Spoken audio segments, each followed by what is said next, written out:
All right. Good evening, everyone. Welcome to 2025. First meetup. Everyone have a good holiday, good break? Very festive? Did Santa bring you everything you wanted? New MacBooks, M4s? No? All right. Well, welcome to BSDG. Today we are going to be talking about NixOS. So I think how many of you are here because of the topic specifically? Who's here? Who's this is the first BSDG? All right. How many of you are here because it was NixOS? Okay. Any of you kind of so how many of you would not identify as software developers? Okay, just a few. Yeah, sales guy back there. He don't count. Okay, cool. No, good to know. Good to know. We definitely tried to fill in a lot of the blanks as a lot of the meetups kind of vanished during COVID and just after COVID. So we've been kind of pulling double duty, doing a lot of different topics. But we'll announce some changes there to try and free up some of the schedule for some of our developer topics. Is Joe here? Hey, Joe. So Joe has kindly volunteered. I don't know. Joe decided we needed a book club, and he wasn't the first to suggest it. He was the first to actually do anything about it. So we are starting a book club starting this weekend. Is it Saturday officially or Friday or? I think we'll do our first meeting next weekend. Yeah. So that's the review meeting, right? That's the end of the chapter, or? Yeah. Okay.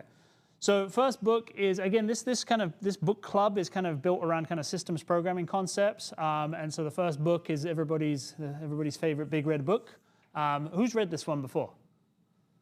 None of you. Oh, okay. So have you read it? No. Oh, I'm the only one who's read it. Okay. So this is, generally when we talk about the big red book with software developers, this is the one they think of. It's a great book. It came out, I think, in 2017. And Martin is working on a second edition, but it's not due out till the end of this year. So far, the page count is 16 pages shorter, so I'm intrigued. But yeah, it will probably have a few newer kind of concepts. But the great thing about books like this is, just like Pragmatic Programmer, Clean Code, those kind of books, they kind of stand the test of time. They're very much about concepts, not so much products and technology, right? The NoSQL sections in this are about non-SQL databases, not about Mongo, right? If that makes sense. So this is going to talk about things like CAP theorem, distributed systems, Raft protocol, that kind of stuff, right? And again, I think the goal is one chapter a week. It's asynchronous kind of conversation in our Discord channel, which there's a link to in a few slides. So if anyone's interested in reading something that's like this big as a group, rather than trying to keep their head down and focus alone, great opportunity. And again, I think Joe's probably taken suggestions for book 2 and 3 already. So I didn't give you a QR code for this one. I figured you can all type boise.systems, perfectly fine. But that is, there's a sign-up form there just so Joe can keep track of who's participating and assign out chapter reviews and things like that. Anything you want to say, Joe? I'm excited for it. I haven't read it before, but yeah, I wanted, like you said, read it with people and to have someone to kind of bounce ideas off of. And because I'm not very smart, so if I can talk to people about it, it'll be great. Yeah, and I think it's one of those things that book clubs are really interesting because the conversation around the things really kind of, firstly, it cements your knowledge. You didn't just read a chapter and move on. The other thing is the pace at which you read it. Has anyone heard of the Month of Lunches series from Manning? Not even heard of it? Okay, they have a bunch of what they call In a Month of Lunches books. SQL, PowerShell, React, Python, whatever. And the goal is it kind of plays on that kind of repetitive kind of, what do they call it? Spaced repetition kind of concept in learning, in that, yeah, you could read the book in a weekend.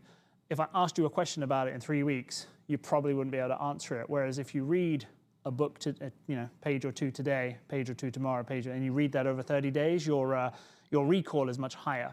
And so book clubs kind of help you do that. You read a chapter, you talk about it a little, that gives you some, regurgitation, some recall before you move on to the next part of the book. I wouldn't say you can do this in a weekend. It would be a painfully boring weekend.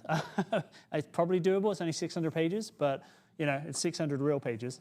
So yeah, this you can read it in your own time, and the first kind of review will be, I think, the 25th or something, like next Saturday weekend or something, right? One of the things we want to do is basically have kind of almost like an omnibus catch-up at the meetups every month. So that'll be for like 3 or 4 chapters or whatever. We'll just kind of do a quick review, quick chat afterwards, or you can break out at the end of the meetup or before. just for those who are in person. But the great thing is, if you're traveling, if you're from out of town, you can still participate in the book club. So again, Boise Systems to sign up. If you're already on the BSDG Discord, there's a couple of channels there. You could probably drop in and get more info. So hopefully that's of interest to you. Cloud Native Boise. Who considers themselves a cloud native person? Kubernetes, DevOps, Git Ops. Come on. I see all them Nix hands go up, but nobody's cloud native. Huh? Okay. So the Cloud Native Boise meetup existed prior to COVID. Unfortunately, COVID and the Cloud Native Compute Foundation's move to their own platform that wasn't Meetup happened around the same time, and so a lot of people kind of got lost in that shuffle. The Meetup eventually kind of died in 2020, 2021, I think. So I was at KubeCon the other month. I was talking to the community manager there and talking about how we haven't really had a meetup for that and what BSDG does and how we kind of support those kind of endeavors. So we are relaunching that one. Next Thursday will be the first kind of pseudo event. It's not really a scheduled thing. There's no speaker per se. It's really around those interested in those domains, Kubernetes, GitOps, that kind of stuff, event-driven architecture, whatever, to kind of get together and talk about what they want out of the meetup, what the goals are for the coming year, what would be interest, vendors that you want to hear from, CNCF projects that you want to hear from, that kind of stuff. Again, they use their own platform, so this is a QR to sign up for that event on their platform. I forget what it's called, but again, that lets them track and do the analytics. Again, the CNCF's a pretty solid group to support this. They don't really help with sponsors and stuff per se, but they do have a big community for kind of outreach and getting broader interest from folks.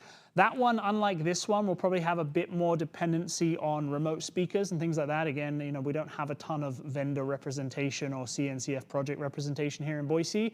And other than the community members themselves talking every month, which I guarantee you is very difficult to do, we will probably rely on getting some remote speakers in from some of those big projects like Kubernetes and Argo and things like that. So if that's of interest to you, if those are the kind of fields that kind of float your boat, feel free to sign up. And again, same BSDG Discord, there's a channel there. You can chat about that one specifically. Again, one of the goals of BSDG as a charity is to start bringing back and supporting other tech communities in the Boise area. And this is the first one I've decided to tackle. So there you go. And for those of you not on Discord, here's the usual slide. At this point, I think most of you are on there, but I did see a few first-timers who maybe found this on Meetup or whatnot. This is our Discord channel, Discord server. This is where we kind of just generally chat, although we don't do much of that during the month. It's pretty quiet, although today I think was the busiest we've been in a while. Again, feel free to throw questions out, talk to people, plan other events. Some of the other things we want to do over the year kind of get planned in here. Boise Code Camp is happening in May. That kind of gets done through this Discord as well. Anybody been to a Code Camp before? Been in Boise for a while? Yeah, okay. All right, so yeah, we brought that back last year, and this year we're doing it all over again because we like punishing ourselves. So yeah, if you're not on Discord, sign up there. Couple of things I just want to put out there. Any feedback from any of you on the community, how things are going? You've been plugged in for a while. Anything you want to see more of, see less of? I know food sponsors. Yeah, no, I get it. More pizza. We'll do what we can. Everybody's cheap right now. No, you're just happy to show up. Who's spoken at a BSDG before? A couple of you. Okay. Anybody any interest in speaking? Got things they wanted to? Okay, this is good. Excellent. Yeah. Are you going to teach us some Python? Come on, man. You've been threatening me with a good time for ages. Come teach some Python. You talk to me about why I should get off Python too. All right. Well, with that said, I guess we will move on. A crash course on NixOS. Do you want to come introduce yourself, mate? Let me dial up your mic if it's not already. Okay, cool. Cool. Can everybody hear me? Yeah? Oh, cool. Let's make sure. Let me.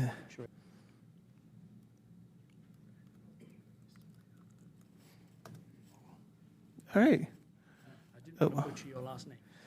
Okay. Cool. Thanks. Hi, everybody. I'm Phil Daum.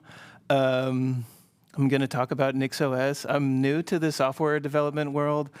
I've been I'm in this apprenticeship program. I've been learning full stack web development for about, 10 months now. And we just started a new module on backend stuff, so I'm excited to do more logic. But I've been using Linux for about 3 years and daily driving NixOS for a couple years.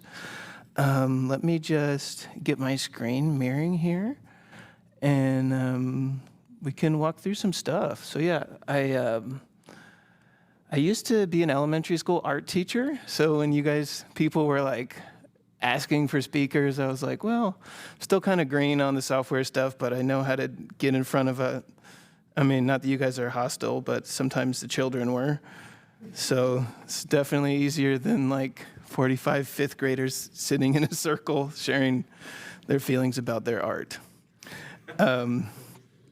So here we are. The first thing I thought about when I was trying to come up with something about NixOS, I thought of Ron Popeil from those infomercials from when I was a little kid, because I basically got started on NixOS because I had this computer that I'm using today. This is a late 2014 MacBook Air, and it was getting really difficult to use macOS on it. It was just slow and bloated, so I started kind of distro hopping different distributions of Linux, and different stuff would work on different things, and it got frustrating. And one of the things I'm going to show you later is how to get the camera working on here. And the instructions I found on the Arch Linux wiki, which is great, but they were, at the time, hard for me to understand and really long.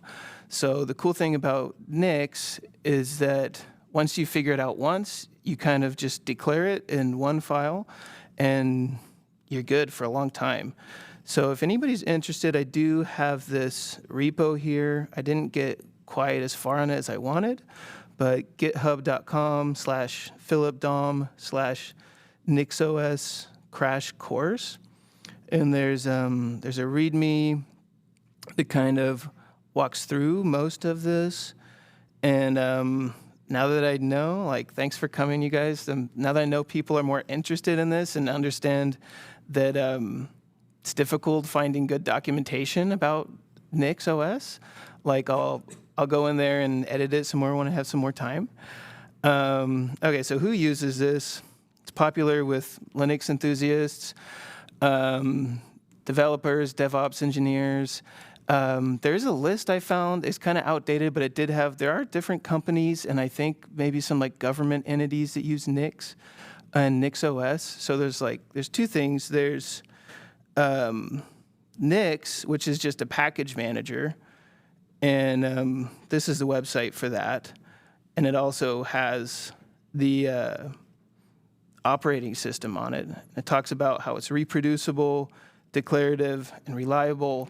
So basically, you can have a file, you can declare the stuff you want, and you can move to a different computer. If you were in charge of different developers, you could send that to all of them and make sure their machines have all the same stuff. And it's cool because you don't have to worry about dependencies. So if somebody did want to install this, you'd start by going to download. If you're just doing the package manager, you can do it on Linux, macOS, the Linux subsystem for Windows, or if you go down here, it has the images for the Linux distribution. I'm going to use this GNOME one. This is an Intel one, so I just downloaded this. And basically where I'm at on my machine, I have a fresh install right now, and I'm going to show you guys how to set it up and get it looking nice and crispy.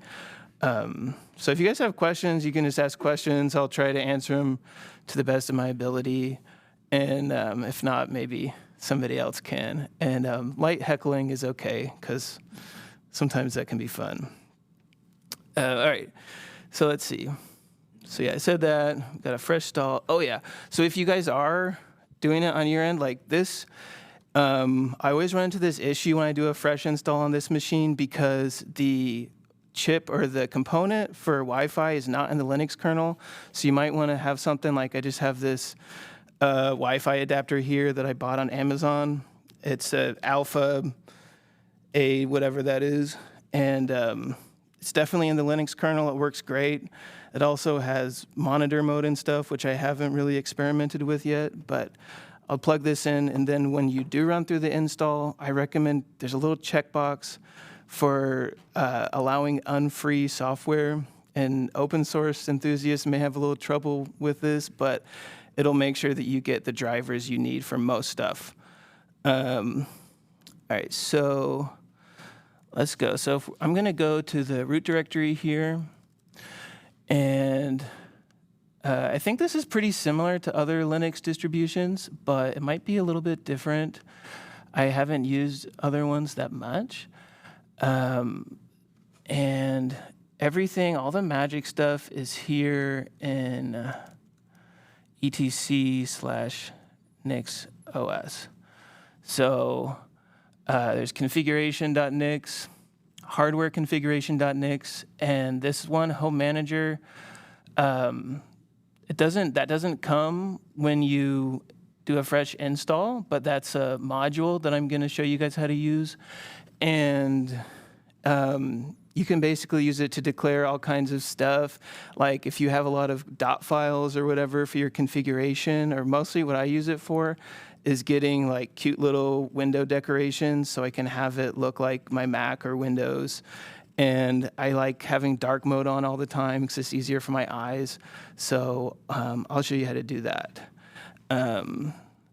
So let's see, I don't know, it comes with nano, and I don't really know how to do that. So the first command I'm gonna run here is nix shell p vim.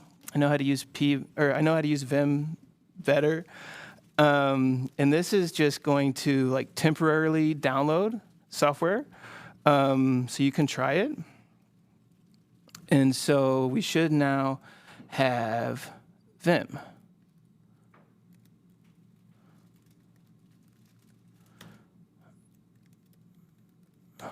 All right, here we go.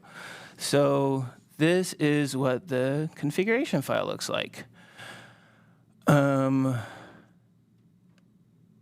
I installed a couple packages already, but this is mostly just what it looks like when you install it. So it doesn't matter what order you put stuff in for this. If you use other features, like some experimental features like flakes or something, that will matter. But here, so if I want to just change the host name, let's see, I've been having fun with my host names. Came up with this Nebula Nugget. Oops. And that will change the host name. And basically you just kind of set everything in here. So since I did mine, since I got the package or the ISO with GNOME from here, that's what I have here. But you can actually, if I just switch this to KDE or i3 or something in here, and I ran the commands that I'm going to show you in a minute, it would just switch. Something that big would require a restart, but it's pretty neat. So I'll just kind of go through this and let you guys take a look. And then I'm going to go down here. And so this is my user here, Phil. And I can install packages for just me, or I could do other users. Or if you go down here, this will install packages for the whole system. So I didn't want to spend a lot of time downloading stuff, so I put a couple things in there already. GUVC View, which I'll use in a little bit to show you how to get the camera working. And Chromium is my preferred browser. But first, let's get out of here. And, oh wait, I want to do one more thing while I'm in there, actually. I'm going to install Vim so I don't have to use this shell.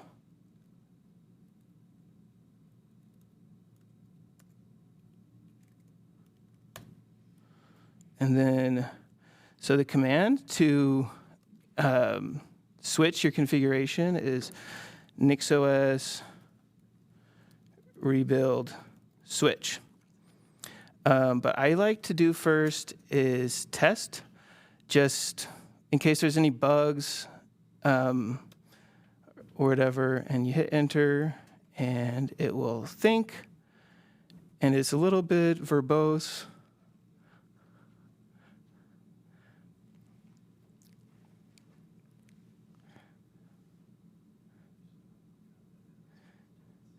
As you can see, it's pulling stuff from the Nix store.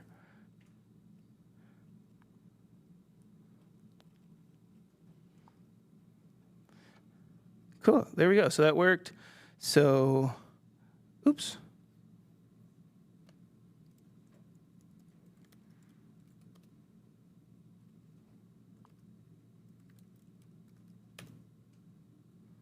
That's not good. Always have weird bugs when you're presenting in front of other people. All right. Let's try this. Or maybe I'll log in and then plug it in. Let's see. All right, well, I'm just gonna reboot it here and see how that works.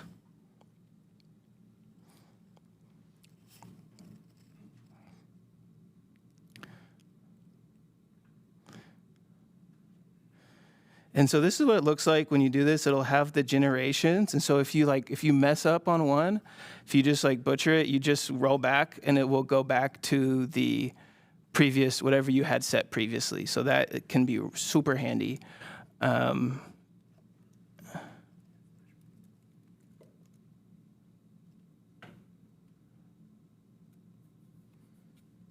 we go. All right. So right now this is still annoying to me because I have this default Daum stuff. It's all weird. I'm not used to it. I have a certain way that I like it, so I got to go back to my Chromium and my console, and I lost that.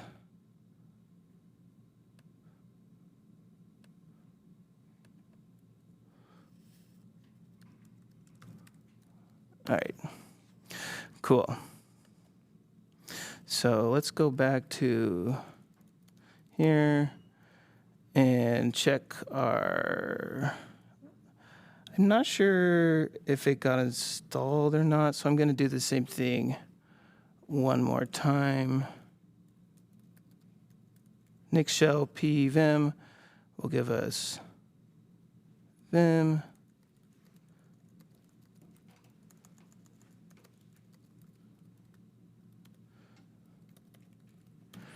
Make sure this is, yeah, okay, so that has all of our changes. And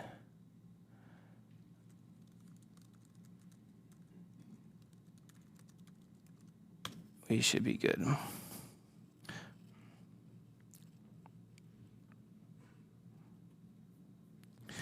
I'll get back to my thing here. Okay.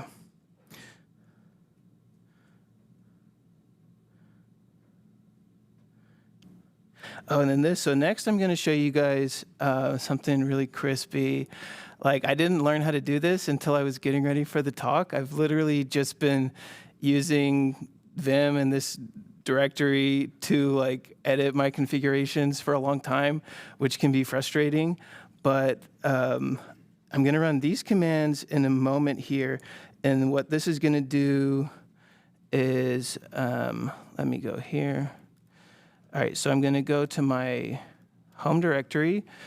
This will create a folder called etc in my home directory, and it's going to create a symlink to the one that we were in before. So I can use, and that's going to allow me to edit the file and save it and whatever. And what it's going to let me do is use VS Code to edit this instead of having to use Vim. So I think I can just no, I don't know if it'll let me do that. Let's see. Okay. So make a new directory. Move this stuff over.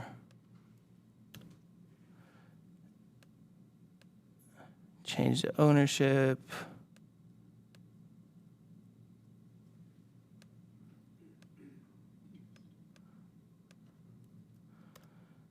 And make the symlink.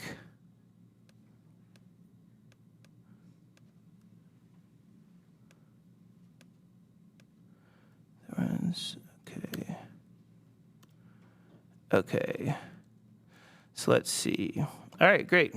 So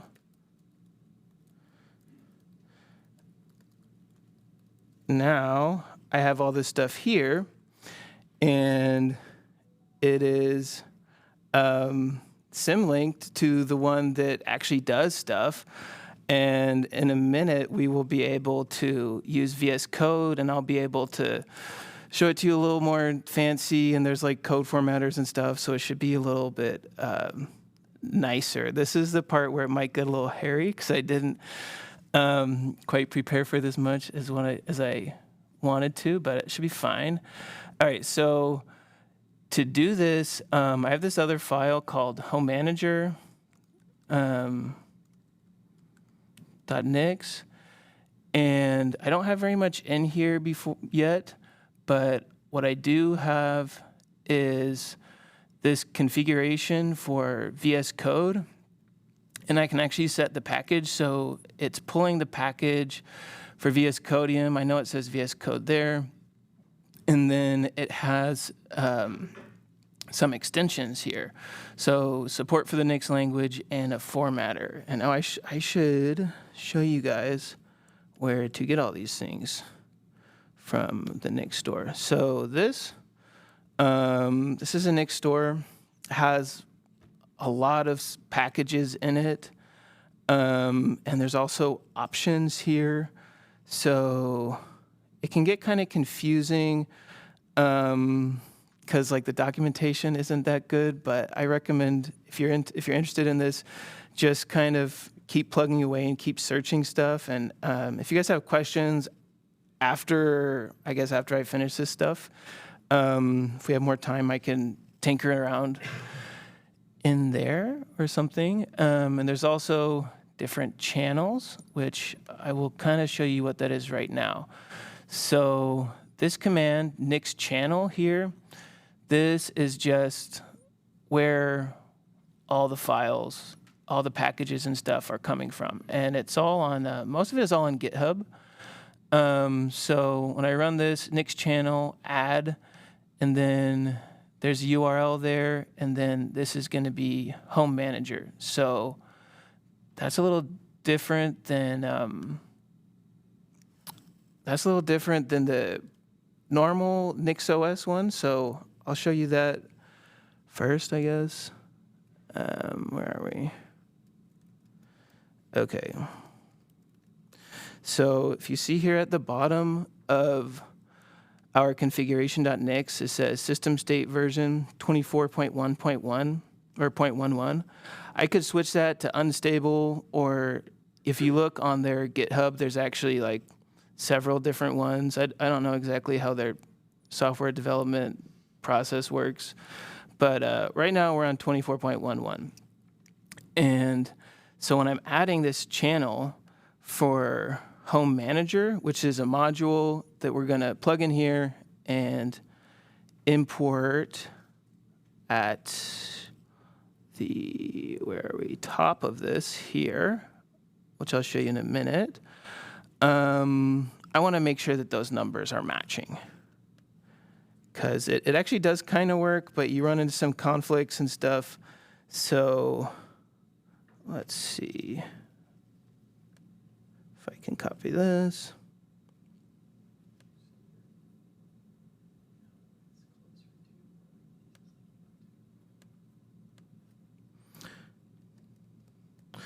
All right, so I'll add that and name it Home Manager, and then I think it's just Nix channel update Yeah, I'll just type that in.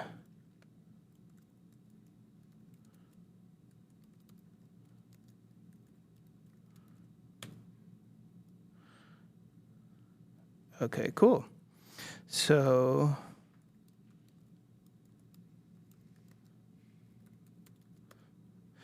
there's, if I run list, it will show me, and there it is. So if this works correctly, I should be able to, let's see, I'm just gonna do this. And, okay. Actually, no, I don't think I want to do that. That way I'll stay in here. Okay, so I'm gonna add up here in my imports. Right now, all I have is the hardware configuration.nix. And if you guys are interested, I can show you that too. That is a file that is auto-generated when the initial scripts to install this run. So it's not something that you're supposed to mess with. Just has information about all the hardware on your computer, and somehow it uses that to get everything right. But what I want to add here is home manager.nix, and then copy this thing in the angle brackets here. Is our home manager module, and that's coming from the channel that we just installed. So now when we run this, when I run my NixOS rebuild commands again, it's going to know to take the stuff from homemanager.nix, and that has VS Codium in there. So if everything works correctly, we will be able to do it in that. Let's see. What did I file? Oh, looks like I had a typo.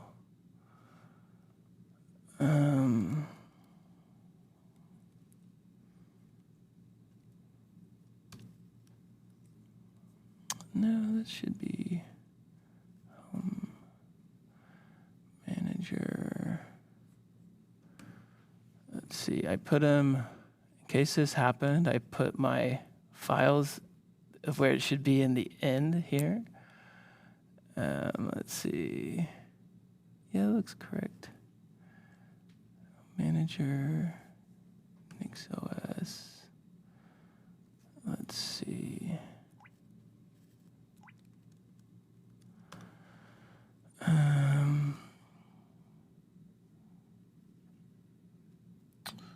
Config modules.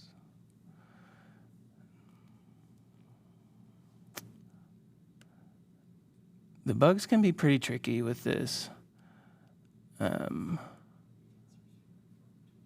Yeah, that's very true. Let's see. File, home manager, NixOS was not found in the Nix file path. Did I spell it wrong?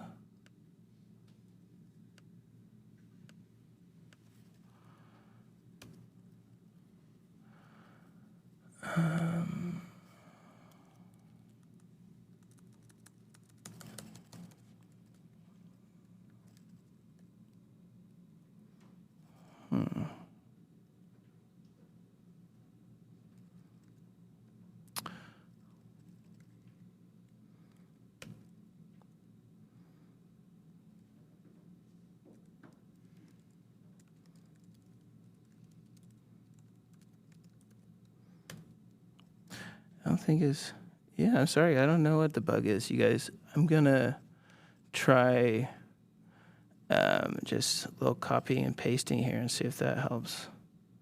Your, the import line at the top, Uh-huh. the string in the brackets has to be the same name as the channel that you added. If you added the channel to home-manager.nix, Oh, did I? Let me see. Thank you. Let's see. So let's go there. So right here.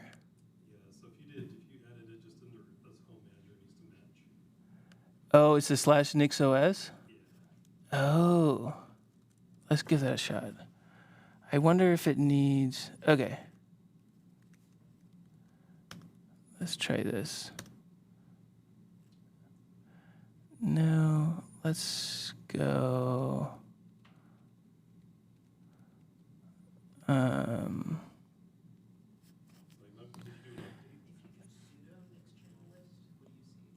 Mm,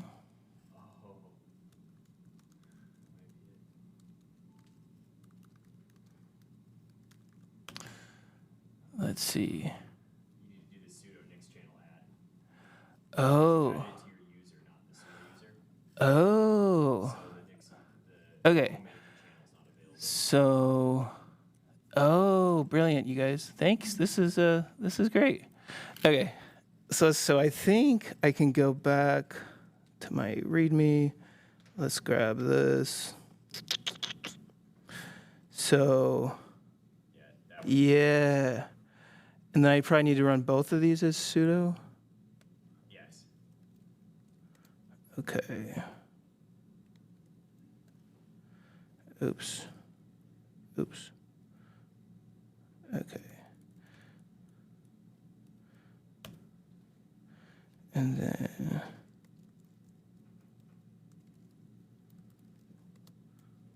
what was it? Update. Yeah, it's tech update.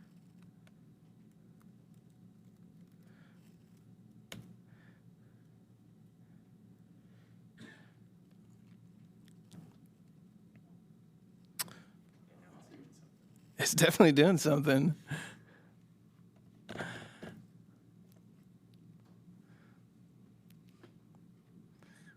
Okay, well, I think this is a good sign. Thank you guys for the help. Oh, good. My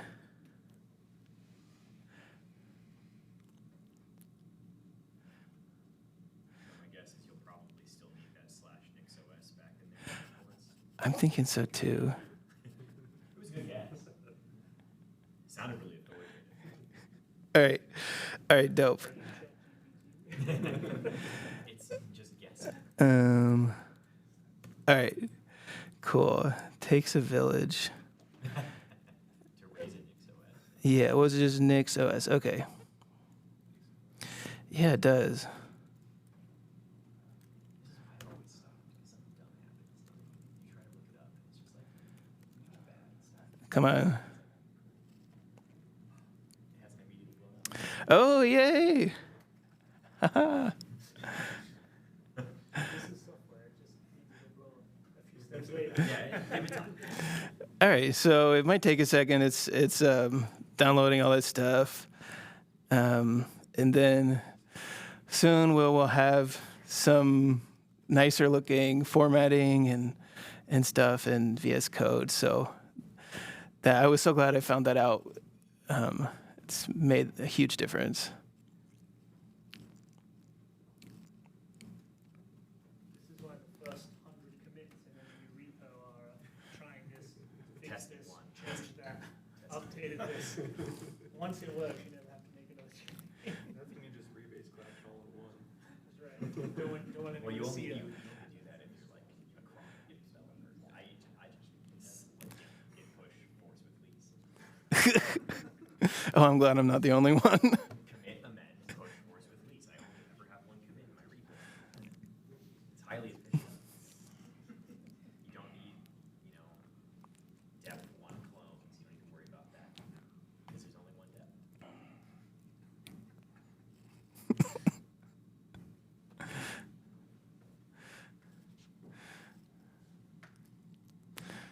All right, cool.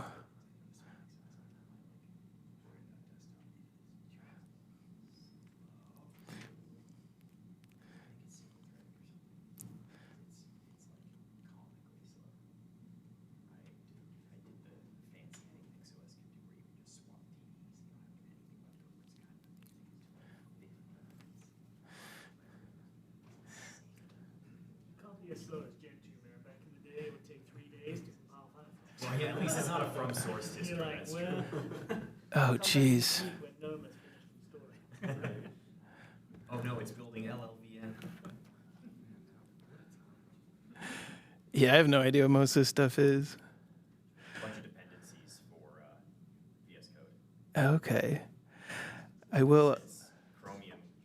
Well, depending on what version of Electron they're using, I don't know what it is, but it doesn't support Wayland natively, and I'm seeing a lot of X11 stuff go by. Oh, okay.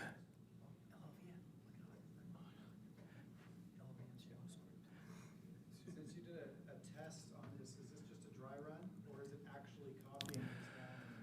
And when you do the switch, it's fairly immediate? It's a good. Yeah, when I do the switch, it'll be pretty immediate. Like it's not gonna download all this stuff again. But like if I rebooted it, it would be kind of gone. I mean, it'd still be there. You can do this thing called like garbage collection, and there is a way you can even automate that. I'm not going to show that today because I don't remember exactly how to do it. It's kind of the set it and forget it thing. But I can share the configuration from I have like a gaming computer that I have configured with NixOS 2, and it like took a little frustration, but it's pretty dope. And everything just works on it now. Except the games. Well, I think they're fixing that. I was reading about that because they don't do the standard like library location, so programs compiled for the traditional like runtime linker of Linux can't run. But there's a way to spin up a shell in NixOS, or so I've read, never done it, that emulates the standard linking in regular Linux, so you can even run like Steam and games. I don't. So I've been told. My Steam works fine. It was just I think somebody put like some packages in the Nix store or something, and Might be the case too. It's been so long since we've tried. I do think I have that on my GitHub somewhere. It might be a little outdated. Let me see if I can find it. I think let's see if it's in here. I'm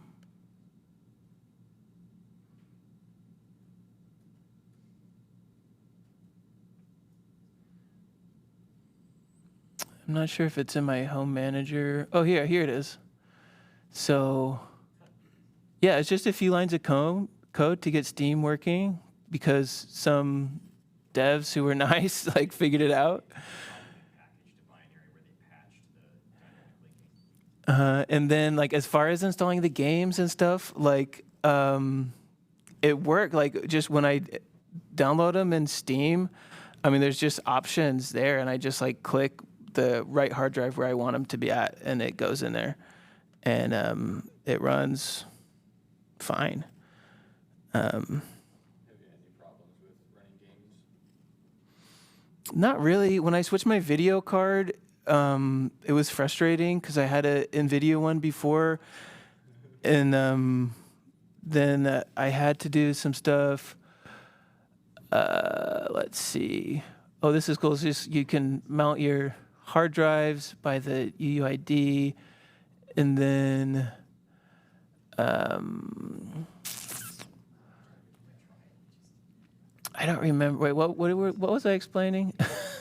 I forgot. But I had to put in some different stuff here somewhere for my to get the right kernel modules for my video card, and that took a little debugging.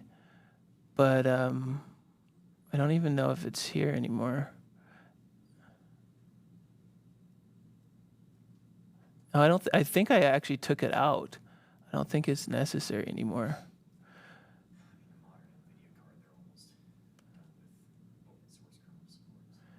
Yeah. But yeah, sorry this is taking so long, but once this is done, this is the only thing that needs to download. I will open it up in VS Code, and then I'm going to go to this other file here. So end, if you're in the repo, end is just kind of where we get at the end. And I'm basically going to just paste in this home manager stuff. So I do like this lines 8 through 15 right now are in the configuration.nix that I have already, and I'm just going to switch it because it makes more sense to my brain to have this over here. And so I don't like this. I like my thing to look like a Mac. So there's a GNOME extension. Dock from Dash is going to make it so that when I go down, it will just look like a Mac, and it has a little dock down there. And then, yeah. So this is the only part that I have in there already. So right now it's doing VS Code, and it has these two packages. So these two extensions are just things that you find in the Nix store. So like I think they're packages. So I like search Alejandra is, yeah, this is the formatter. And so the way you do this, you click on it here, and it will show you how to do it in a Nix shell or in the configuration. And then, where was it? Here. The Chromium ones are super weird. So, yeah, okay, so the way this works, I will show you. Let's see. Chrome extensions.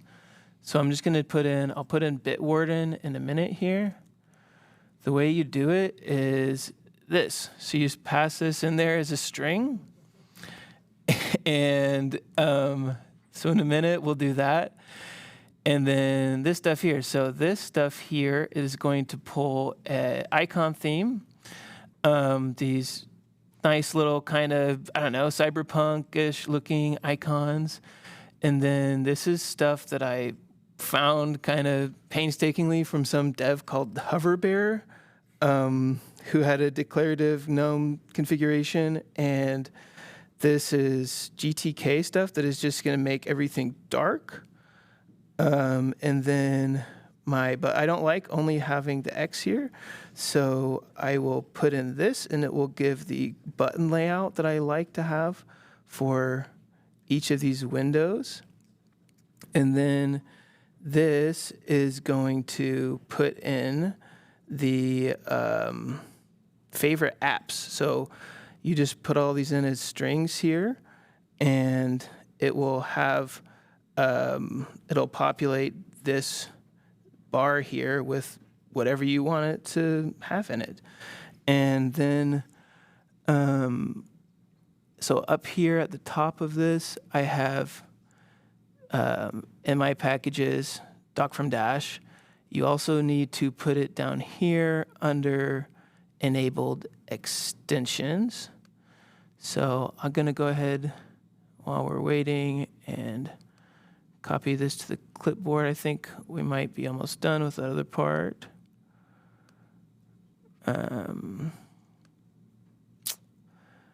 It's looking good. And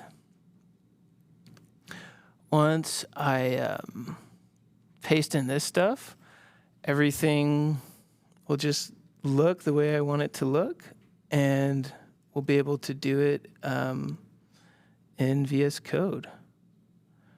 And then that'll pretty much be the end of everything. So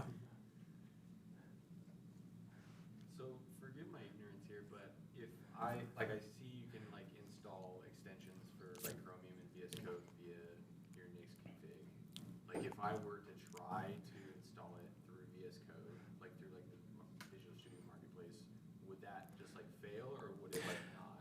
Oh, good question. Between power cycles or something? So they have, what I found is in the Nix store, there's some different options. So there's this one, I'm not sure exactly what it is, VS Code FHS is a wrap variant. And so this allows for easy usage of extensions. So if I'm gonna do it that way, I would just do this package instead, and there's more stuff like that in there too. For other software. Also, so in the home manager file, you can also configure other stuff. Like it's pretty easy to set like my username and the global stuff for Git, or basically like what I've seen other people do is if you have a bunch of dot files for configuring your stuff, you can basically put all of it into Home Manager. Or if you're a little more advanced, you can use something called a flake that will, I think you kind of pass stuff through that and it will help with a lot of that. And so the idea is you can just, when I switch computers or whatever, I can just plop it in there and let this do its thing, and then it'll be the way I used to have it, which is really convenient.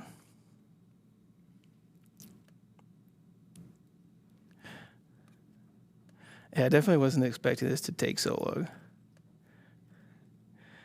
Come on. So is Nix really just a package manager on top of any operating system?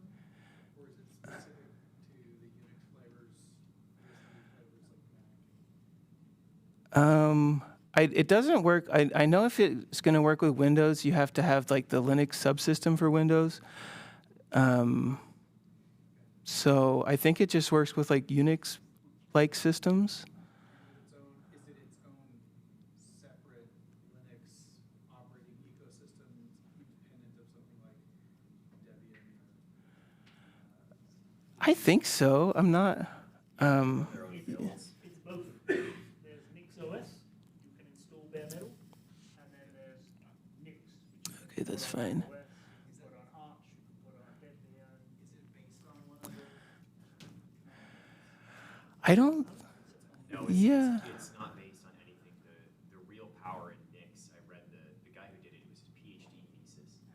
The big deal with Nix is it's a domain-specific language for 100% reproducible builds. That's its original intent.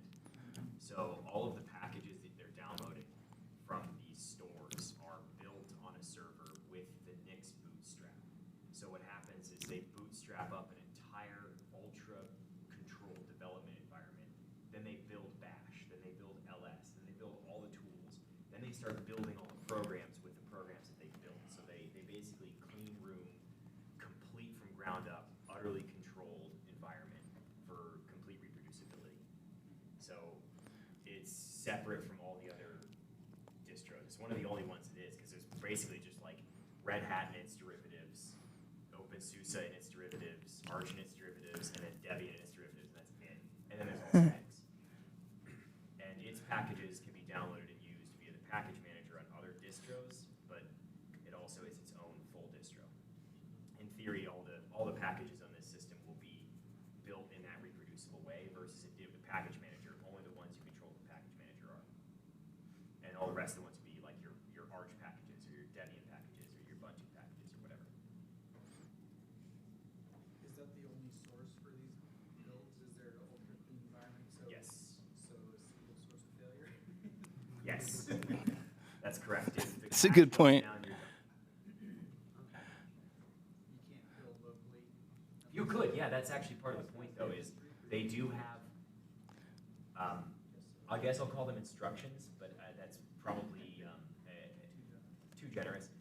To bootstrap your own full build, where it walks through the process of taking some other set of compilers and tools and building the NixOS ones, and you have to do the bootstrapping in multiple stages. It's extremely complicated. So let's just hope it That doesn't. sounds like Gen 2. Yeah, it is actually. It would be very similar at that point to a source distro. Ooh. All right. If Linux from scratch wasn't slow enough, now you can do Nix from scratch. Great. Okay. Great. So you can see if I switch it, this is not going to do everything again. It, I blame Jake's strict wireless policy. You know how to fix it. True. it should just take like 20 seconds or something. Every once in a while, like a little something else, I see like a little something else run. If one of the packages is updated since you tested. Oh, is that what that is? Okay, so like when it takes a really long time. And that'll be especially true if you run unstable, which I do from a Nix shells. I'm not brave enough to run Nix as my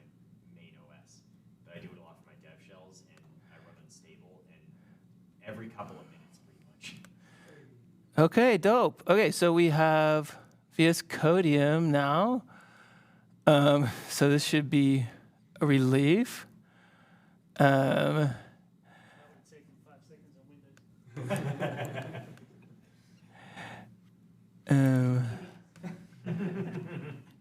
All right, cool. So I have my configuration.nix.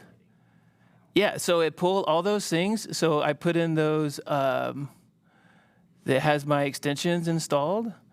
And like sometimes if you hover over this, it will say like installed by your system administrator. So it's kind of like when I was a teacher, the IT guy would have to like install everything for us. So this is kind of just like being your own administrator. Yeah, so I have these here. And in the essence of time, I'm just going to I'm going to format these. Would you be able to use the same Nix config on, so I know you had that hardware one that kind of gets auto-generated based on hardware. If I was using, say, Nix on WSL, on Mac, on Linux, would my Nix config work across all three of them? I think so. Because that's the thing for me, I literally have to use all three OSs every day, and maintaining those different configs is painful.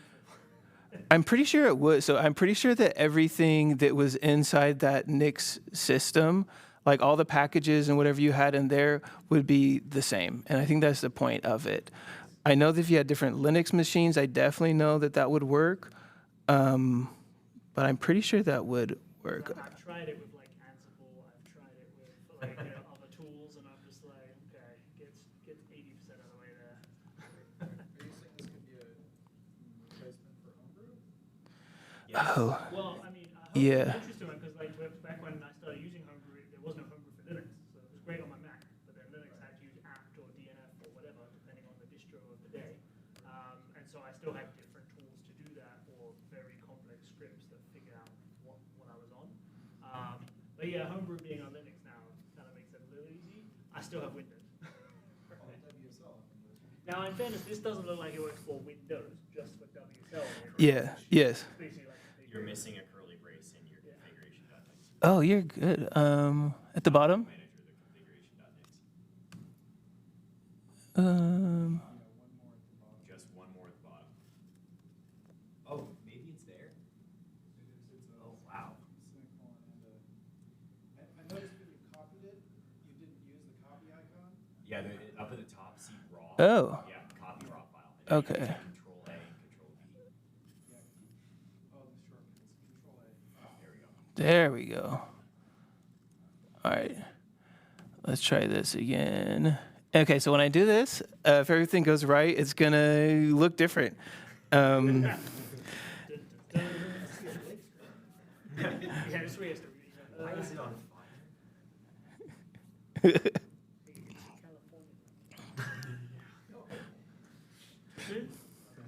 You should listen to Anthony Jeselnik's stand-up Thoughts and Prayers. Oh wow, that It's- sounds like something I would enjoy.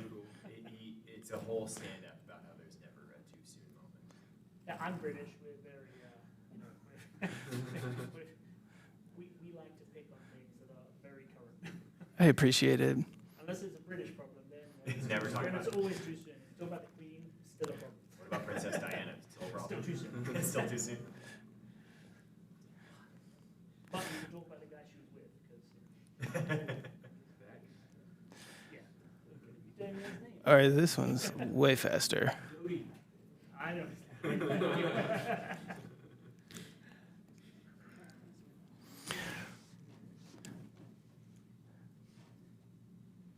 Oh, there we go. Oh, everything went dark. Everything went dark, and I have my window decorations, and You do all that work just to get dark mode? yeah. I also, Heckling was good. yeah, light heckling is good. It helps, especially those awkward moments where it's just downloading. I forgot to mention this part. Okay, so the part that got me interested in this in the first place as I was distro hopping is here. So this is what gets the camera working on here, and I will have to reboot for this because it's a kernel module. So it's a kernel module and then a reverse engineered driver. I think that's this one. And then I just found this as I was setting up for this, but now there's calibration for it. So the camera used to look a little grainy when it was just a reverse engineered driver, but now it looks great. And I have my little dock here with all my icons. I have these beautiful little icons, and you can declaratively set ones for these other things, but I just didn't do that. So right now, yeah, okay, so no video found, and this will be the last thing, but I'll reset it, and if everything goes well, it will, the camera will work after we reboot. And I assume that camera thing is specific to your 2014 MacBook, right? Yeah. I mean, there might be some other people with maybe 2015 ones. People held on to them because they still had HDMI and they still had MagSafe.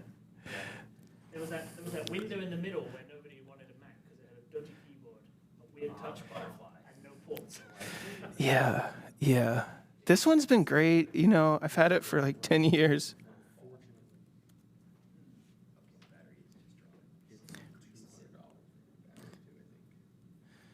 All right. And there we go. It is a little grainy, but it's dark. Yeah. So here I am. Okay. And that's the end. So, are there any more questions? I'll try to answer them if I can. Yeah. It has and always will be the year of the Linux desktop. That was the year when WSL2 came out. You're like, wait, so it's finally the year of Linux on the desktop. It just happens to be in winter. So what is the best benefit to use NOS versus, for example, I use Ubuntu. You know, to change all this stuff is just not 1 hour, just a couple minutes. Yeah. What is the benefit to use that stuff? For me, it's just that I never have to change it again. Like, it's frustrating to do it once, but I never have to change it again. And when I switch computers, I never have to change it again. And now that I have all that stuff, so if I get another laptop and I want it to be set up exactly the same way, I just paste those files in there and hit enter and let the computer think, and then it's the same. Sounds like you just host it on GitHub somewhere and pull it down whenever you want. Yeah. You can create an image and use this image to install let's say Ubuntu on any machine that you want without all this. You could, but that would require. Yeah. But that requires modifying many different configuration files. This is all in one location. In theory, this is all in one Oh, location. if you create an image, it has all these config files. Right, but you would had to have done that configuration in many places to make the image in the first place. Like when you're setting up the Ubuntu to make the image. If you switch hardware too, wouldn't you have to change your configs if it was focused on certain GPUs, certain other drivers? Well, you have to do that here too. But the hardware configuration can be, there's like an if statement, and you can have multiple hardware configurations, and you can switch off a host name. So I've seen many people's configuration files for Nix, and every time I do, I cry a little bit because I don't understand what's going on. But Yeah. I mean, I don't. What is the best well, the idea is it's declarative, all in one location, all in one syntax. Well, they say, and then there's flakes, which have been like beta support for 15 years now. I don't know. So, in other words, you can create this JSON file and just share it with other people. Yeah, and there have been attempts to do something similar on other distros where you just have a list of packages to install and it automatically does it for you and stuff. This is kind of like Docker on not steroids. It's like a step to the side of Docker. I think the challenge with typical Linux distros is the way the package manager's dependency graph works. Like, I think we've all had this time where, oh my god, this version of libSSL is a problem. You know, this other app requires that version of libSSL, but this other app requires always this other- SSL. Yeah, it is always libSSL, which is why it's an easy example.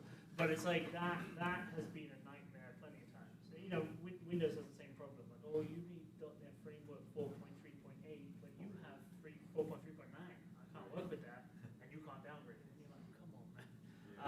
So no, I mean, it's something that I think, you know, with those traditional kind of, you know, ways of deploying and configuring, it's definitely a problem that crops up. I think the other, you know, to your point, you know, if it's already a solved problem for you, that's the great thing about technology, right? If it's a solved problem for you, then you don't need to change. But again, my example, I use Windows, Mac, and Linux, multiple distros any given week. And if I could have one config file that says I need all this stuff and it just works, that would be super handy for me. I'll put the hours in if I can get that output. I personally love using it for development shells. I'm an adjunct professor at BSU, and I run the FPGA lab there. And I have some coworkers that want to be able to build, like I use ASCII doc and ASCII doctor and other things to build the documentation in the classes. And so I use Nix shell so that no matter what Linux distribution they're using, they install the exact same version of all the software that I use to build the documentation, regardless of what distro they're on, because Arch is going to have a different version than Ubuntu, and Ubuntu 24 is going to have a different version than Ubuntu 22, which have a different version than Fedora, etc. So I use it to do that, and it's been wildly effective. I think even in like the DevOps CI/CD world, using something like this to say, you know, I have to spin up a runner on Mac OS for Mac builds. I've got to spin up a runner on Linux. I've got to spin up a Windows, what we get. But like being able to spin the, and then they're potentially changing per repo. So all of a sudden your configuration becomes per project per repo because it has a different tool chain requirement. And, you know, we do that okay with things like, you know, GitHub Actions. We can configure the runner, but the runners tend to get pretty bulky because we're like, oh, the runner needs to do everything, right? Because I don't want to maintain 40 images, right? But yeah, no, I mean, I'm gonna explore a little more. I think. Cool. Usually in real life, you just stuck on something. Right. If you know DevOps. If you DevOps, yeah, it's another people. So it seems like It's this a could little be, strange, but if you're dev, you're just stuck in one, Linux or iOS or Windows, heaven forbid, if you don't have money for Mac, then you just stop all the stuff once. Only one thing they can see it if you want to share it is like you build this configuration, you want to be sure it's everywhere because you use some specific libraries with some specific versions of the libraries. Cool. How connected into like the security tooling ecosystem is this? Are we able to see, you know, does it do Semver upgrade of packages when CVEs are discovered on them? Is there any like awareness within the NixOS ecosystem like that? Can I say I want this version, but only to the minor version, and not a major upgrade? You can pin package. Oh, that you can do, yeah. Well, not just pinning, but like the Semver logic of saying I want to, if they patch. Yeah, you can Semver pin. 1.3.7.8.9, I'll accept those, but I won't accept Yeah, 1.4. I know you can do Semver stuff. Okay. I don't know much about CVEs. That'd be really cool because they do all the builds from source for all the packages. They could do like proper CVE support. I don't know if it exists or not.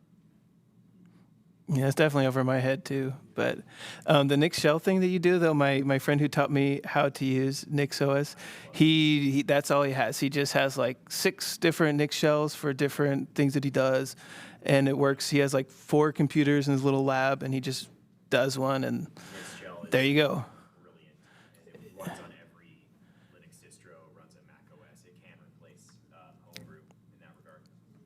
Yeah, we've been using containers for kind of like the dev container concept. You know, different repos have different package requirements, different, you know, again, to your point, if I was just working on like, you know, a single code base, a single company, you know, life's a little easier. I kind of just configure my laptop once. But, you know, in the consulting world, every customer has different set of requirements, different build targets, all these kind of things, and I can really screw my laptop up by trying to put all of those tools in one place, right?